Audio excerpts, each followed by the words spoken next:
Hello there Assassins, welcome back to another Wheelassassin guide. Oh my goodness me, I have a really cool video lined up for you all today, and I've been so excited to get this posted. This is going to be a grand tour of my festive tutorial for 2024. I've been working hard on this all week, and I finally completed it, and I've got so many Easter eggs to show you that it would have been impossible to explain them all in the tutorial, so I made a separate video for that. Here we go. Okay. Are you ready to hop aboard the Polar Express? We have ourselves the Polar Express here in Minecraft with all of its 5 carriages, each individually detailed with scenes from the film itself. We have the coal tender here, we have the engine up here, and of course we have reindeer on the tracks. Alright, let me give you the rundown. So, obviously you guys probably, if you are familiar with the movie, you would have seen this scene. Of course, it's a very major part in the movie, where we have the goats at the front of the tracks here, and it's at the time where the kids are kind of in charge of the train. They're actually like driving the train, because the engineers have come out to change the bulb on the front of the train up here, and they've got stuck. And obviously these guys are blocking the rails, so they're like, stop the train, you know, like shouting down the side of the train. So we have ourselves the 2 engineers up at the front here. We have ourselves, I'm not sure who's who. So we have Smokey and we have Steamer, obviously represented with only 2 blocks here because I was trying to sort of cram every bit of detail in. We have the long beard of one of the engineers here, and of course we have ourselves the conductor with his arm up tugging on the beard. And that is of course to communicate with the reindeer to then move off the tracks. And obviously we only have goats in Minecraft at the moment, so that is what that is representing there. If we follow the engine around, all the detail on the side of this engine is insane. I really worked hard on this. I tried my very best. We even have a whistle up top. Of course, a smoking actual funnel up here, and then of course the smoke is bellowing out the top as well. If we go into the actual cab, we have ourselves another scene. We have, of course, the scene where they've lost a little pin. They lost a pin from the brake, which is obviously super important. So we have ourselves the Smokey and Steamer engineers up here again. Obviously this is the bigger one of the 2, let's just say that. And this is the bearded guy just here. We have the red lever that when the little girl is sat in the driver's seat when she's driving the train, Holly, and she's obviously accompanied by the main guy, Chris. They're trying to figure out how to stop the train. She's been told, you know, it's this little handle at the front, that one just there. But he insists that it's probably the red lever, and then he ends up trusting her and going with the other one, and obviously it stops the train. We have, of course, the pin down here in the vent, because it does fall out, and then obviously gravity flings it back up and actually ends up in his mouth, which is pretty insane. So yeah, we have the actual footplate up here. It looks insanely detailed. We've got obviously the flux capacitor from, of course, the Easter egg in the Polar Express, one of my favourite in all movies, with the flux capacitor up there, because obviously the Polar Express was made by the same director as Back to the Future. Very cool. So yeah, we've got that there. We've got obviously a hatch open on the roof, because of course the conductor, he shouts down, you know, commands when they're on the ice, trying to get them to steer the train in the right direction. So very detailed here. If we turn to the coal tender, of course we've got a little bit of a angled incline. So obviously when Chris is being, well, sorry, he's kind of leading himself, isn't he, down this way. He finds Holly and she's sat on the sort of driver's seat there. So yeah, he kind of slides down the coal there. So I've made it at an incline so it looks like that. We've got a little ladder on the back of the coal tender here. And if we go to the back of the coal tender, we've of course got a ladder on the back here as well. Oh, that should be open, that one. There we go. So we can slide down here. We can come to the back of the engine. We have obviously a lamp up here. Some of the details on the side of this train as well. Pretty insane stuff. And then we actually come into the carriages. Now before we actually enter, I want to show you a couple of details on the outside. So we have, of course, obviously our 5 carriages. Now what's really strange about this train is it's 5 carriages throughout the movie, right? And I was watching it the other night and I was trying to find extra details I could include in the tutorial, and ended up finding an actual error in the movie, which is kind of funny. So yeah, 5 carriages throughout the entire film until they get to the North Pole, and then for some reason the Polar Express gains like an extra 20 carriages. And then once it's parked in the North Pole, it's back to 5. So I was really confused. So anyways, I start with 5 because this is what we see outside of Chris's house, and this is obviously when we see the Polar Express for the first time. So I thought, stick to what we know. So we need to enter through the front door, which is going to be up here. Obviously these are representing doors, but because I made them on the scale, you can't obviously enter through these. So we go in the little gap between the carriages just here. So each of these carriages do have a little sort of compartment for the actual main doors, as is the movie, and obviously the conductor usually escorts you to your seat when you hop aboard the Polar Express. So if we go into this first carriage, it is the one behind the coal tender, of course. It is the very spooky carriage that is filled with old broken toys and puppets. And you guys have probably seen what this puppet is. It is of course Scrooge. He's also being controlled by the ghost, or the hobo up on the roof there, as Chris sees. And obviously he's calling him a Scrooge because he doesn't believe in Santa. Or not at the moment anyways. So we have all these broken toys, pretty eerie in here. Definitely one of the freakiest scenes in a Christmas film. It used to terrify me as a kid. But yeah, absolutely phenomenal movie. And it's definitely an important part of the film too. So once we eventually get out of this carriage, thank goodness, we shut the door, we go through this little compartment. We're going to watch ourselves on the connector between the rails. There we go. And then we jump into the next carriage. This carriage is just a plain old detailed coach. So we have just a passenger coach. And this is one of 2 exactly the same, with emergency brakes of course and vents. So again, exactly the same thing in this one. And we run all the way to the other side. Here we go. We get out here, we jump this one, and this is where we actually see Chris for the first time sat down. So this is where he gets escorted to his first seat. So if we go through here, we also see the other characters. So let's open this up.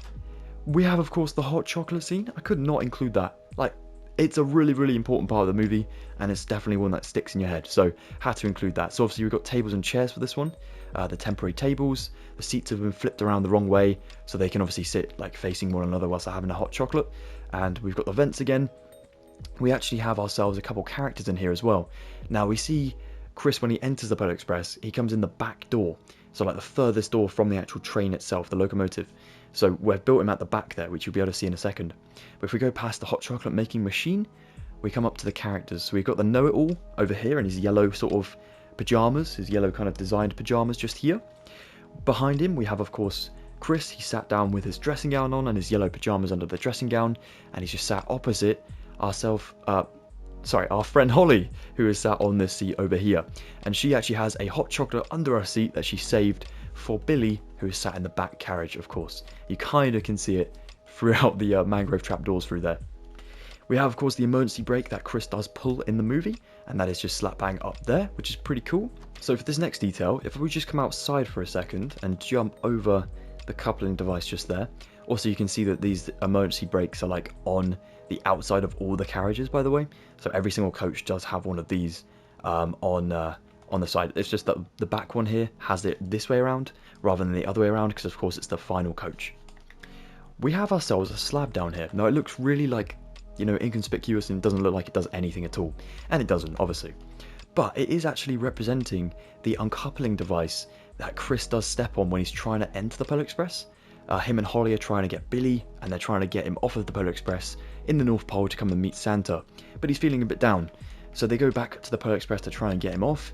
And yeah, Chris ended up stepping on the wrong part of the train, which is the uncoupler, and he uncouples this coach and this coach, and of course this one goes flying through the North Pole, and then yeah, eventually gets brought back by the elves. But very, very cool scene. It always was my favourite part in the movie, because I loved the North Pole, how it was decorated. It was like designed so well. Really, really cool. Up top again we have ourselves the hobo, or the ghost, and he's sort of skiing, because of course in one of the scenes we also see him with Chris on his back, and then on his sort of skis at the front, going down massive mountains on the train.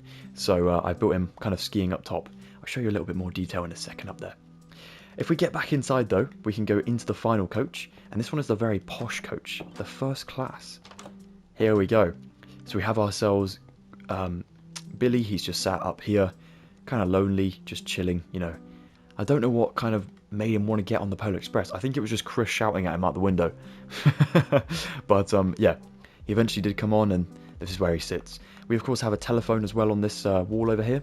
I'm pretty sure there's another telephone in the coach with Chris, so I'll probably correct that before we build the tutorial, because I think that's how the conductor phones up for the hot chocolate to be brought in. And then final detail out here on the back of the train is of course the part where Holly and Billy kind of had a sing-song, and they're just like singing at the back of this train just here, and looking at the northern lights and stuff. So very, very cool. But yeah, if we go up top, we can actually see a bit more detail. We have ourselves Chris up here, and he's got the ticket, Holly's ticket, that obviously he accidentally lost, and then he found again, and he was trying to return it the entire time.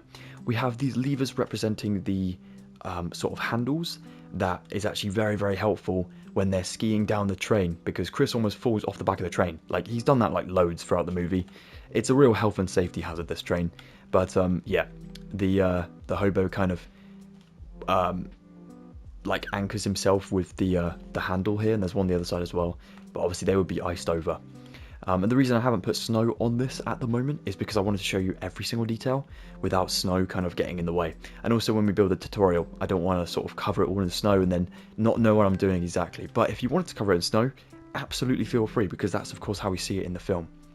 If we go a little bit further along, this is obviously when he's just got onto the top of the train and he's trying to find Holly and the conductor, and they're all the way down there, look. You sort of see them with the lantern. But we have the campsite, and this is where he first encounters the ghost, and he's having a hot chocolate just up here. So yeah, that's a pretty cool detail up there. Now I think that is about everything. I think there are so many different little things throughout this build that make me kind of question if I've actually showed you everything, because I worked so hard on this. I really have been working terribly hard on this, and I'm really excited to show you guys, like seriously. But yeah, look at this engine, there's so much detail in here. I'm a little bit fearful of building this again because, well, as you can see, there's so many different materials and it's all very sophisticated in its workings that it's going to be a little bit of a pain to rebuild. But I'm so ready for it. It's going to be awesome, and I will get this done before Christmas for you guys. It's going to be epic.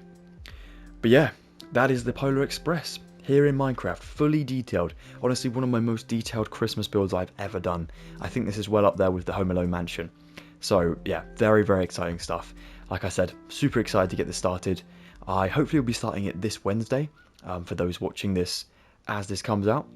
And yeah, I look forward to it. Now, we don't have that much work to do, I will say. I mean, it looks like a hell of a ton of work, but don't worry.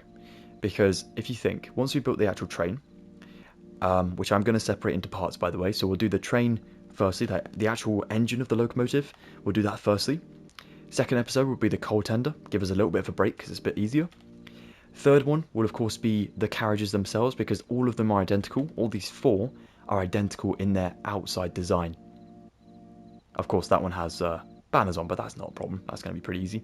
And then the fifth one is just a little bit different, which we can do as well, probably in that tutorial. And then of course we have interiors, which is pretty simple. The first carriage is of course the crazy carriage with the puppets and stuff. So that is just a case of spamming a bunch of material on the roofs and stuff like that. Second and third coaches are exactly the same, so we just need to copy and paste the chairs in here, which I'll show you how to do as well. Third one is of course the hot chocolate scene, so that's going to be quite fun to build. And the fifth one is going to be the posh one, the first class kind of coach with Billy. So again, not too bad. It's just going to be a case of getting the design done first and then going ahead and building the details. I almost said billying the details. But yeah, I hope you guys have enjoyed this pretty nifty tour. I hope you're looking forward to building with me. It's going to be amazing. Very much looking forward to it. Do you like how I represented the characters, by the way?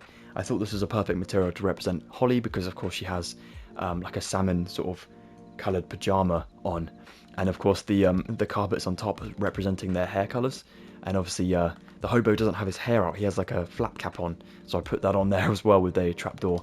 And then of course our friend Chris down here has the brown hair for his carpet.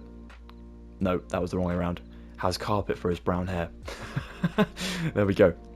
But yeah, that is it guys. Thank you so much for watching this quick tour video of the Polar Express. I hope you've enjoyed it. I hope you're excited to build as much as I am.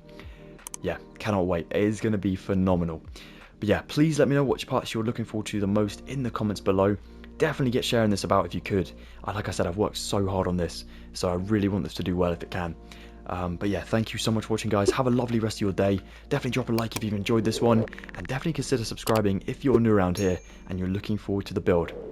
Goodbye for now, Assassins. Thank you once again. Take the best of care.